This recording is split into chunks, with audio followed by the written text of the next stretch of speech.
think I'm a little bit crazy today because I'm going to do a really simple, quick video to show everyone how to wash and sterilise their bottles and pump parts in a small kitchen without hot water.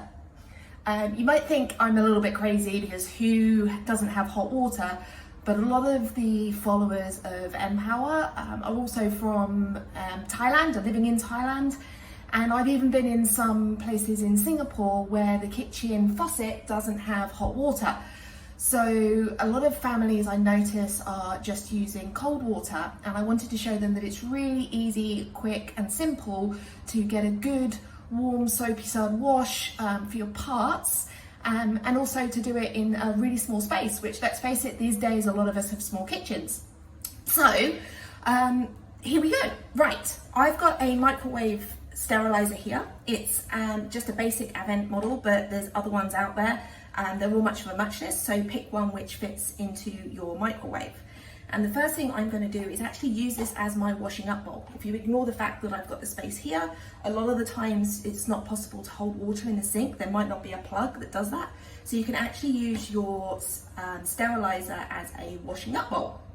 So I've got my dirty pump parts here and bottle, and the other part here. So first thing I'm going to do is put some washing up liquid in there and fill it with some cold water.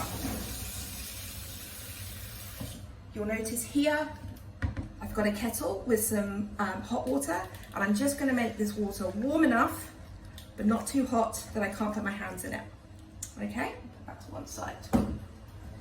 Then I'm going to put my parts in here. Okay, and I'm going to wash these. It's really important that you use warm soapy water to make sure that you get rid of all of the fatty deposits that breast milk or formula can have. And as you wash them, you're going to put them in the other part of the sterilizer. Okay, make sure you get into all the nooks and crannies. Whilst we're doing this, I'm just going to say I absolutely love this. I think it's the Avent bottle brush. It's really sturdy, doesn't bend or break like some of the ones that are out there, and I love the teat cleaning end. Whilst it's not like a lot of the other ones, the foamy ones, it's actually really good size and really gets in there and gets the fatty deposits out of the ends of the teat. So that's great.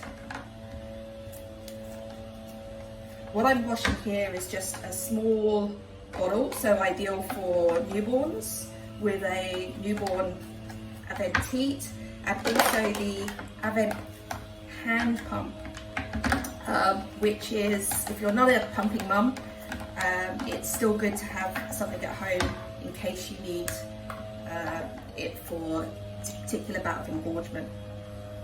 So make sure you wash all the parts. Again, make sure you get into all of the little bits with the ends. Get rid of the fatty deposits. This one has quite a nice comfort flange on it, so that's also good. So now I've got all my pump parts washed and in here, and I'm going to make sure I rinse those thoroughly. It's okay to rinse in cold water, so that's why this works. Whether you're in Thailand, Singapore, wherever you are, it's nice and easy to rinse with the cold water.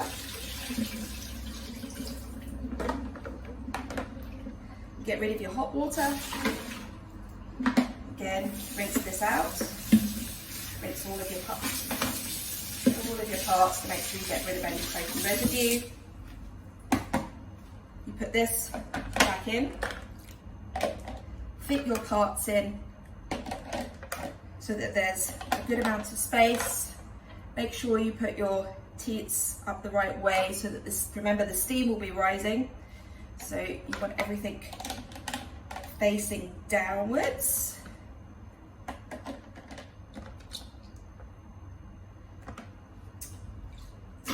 Then it's important to read the instructions for each model. For this particular model, I know that it's 200 millilitres of water that goes in.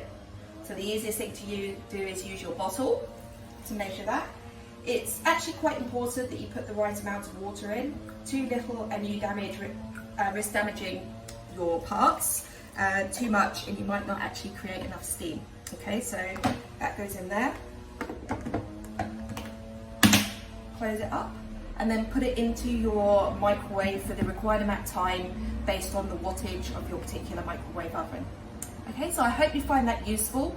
It is possible to use hot soapy water and a sterilizer in a small kitchen, whether you've got a washing up bowl or not. You can use this as your washing up bowl.